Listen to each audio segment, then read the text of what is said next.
both so much for joining me today to talk about your really emotional, really amazing documentary, Superman, the Christopher Reeve story. Thank you so much for the lovely introduction. I was at the world premiere at Sundance. I cried my eyes out. That was such an emotional world premiere. But I'm curious to know, the first thing that struck me when I was watching this documentary unfold is that you guys chose to tell it in a non-linear fashion. Can you tell me whether or not that was the plan from the get-go, or is that something that you discovered in the editing process? No, it was from the get-go, really. Go ahead. No, go ahead. I mean, you know, the problem often with doing biographical film, whether it's scripted or non-scripted, is that you can very easily get into it, and then this happened, and then that happened, and then they went there, and it's episodic, and everything has equal weight.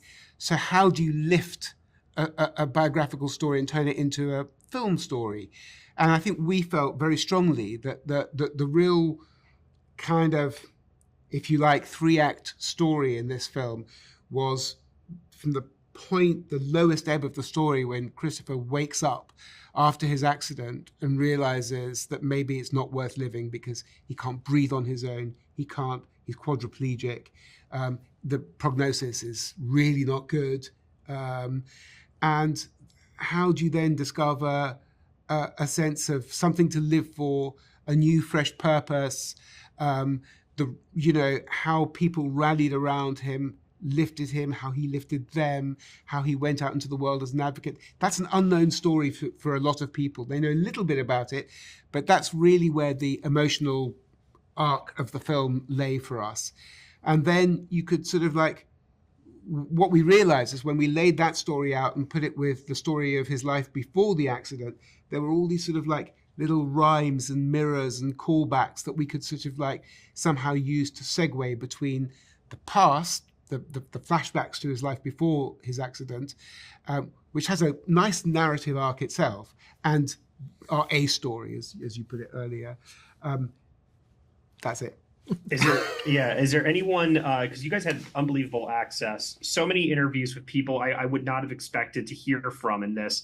Has there been anyone that you did not interview following screening this film and this film being seen that have reached out to you and said, wow, like this really moved me, or just given you like a high compliment? So someone that we haven't interviewed that actually reached out to us? No, I don't think so that actually anyone did. I think our way of making films, we're very, very careful of not overdoing the interviews. And we like each of our interviewee to almost take almost become a character in the film.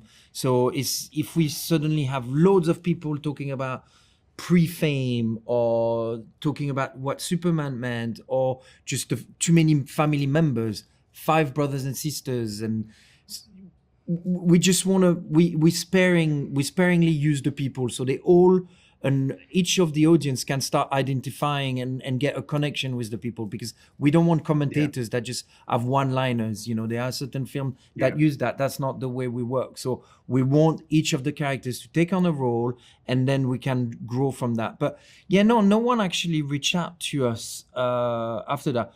We have a lot of people reaching out saying how much they moved by the story and how much they felt they knew about Chris, about Superman, and how much the film brings more to light, especially on the level of the activism and trying, to push the boundary with research. But no, nothing that actually. I'll just finish that. But we've had 4 or 5 main actors that work with Chris, either that Chris directed, and they all they all became very close friends. And I think it was probably our easiest piece of work where, people are not straight away, you don't reach them, you sometimes talk to people that work with them, but everyone said yes. There's no one who said, nah, I don't want to talk, I don't know this guy and stuff. And sometimes we needed to pursue a little bit, but everyone, Chris was a good guy, and everyone was really willing to talk about him. Yeah.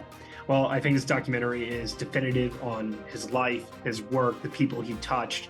I will never forget that premiere screening, and when the response from that audience, it was truly moving. I think so many audience members all over the world are going to feel the same way.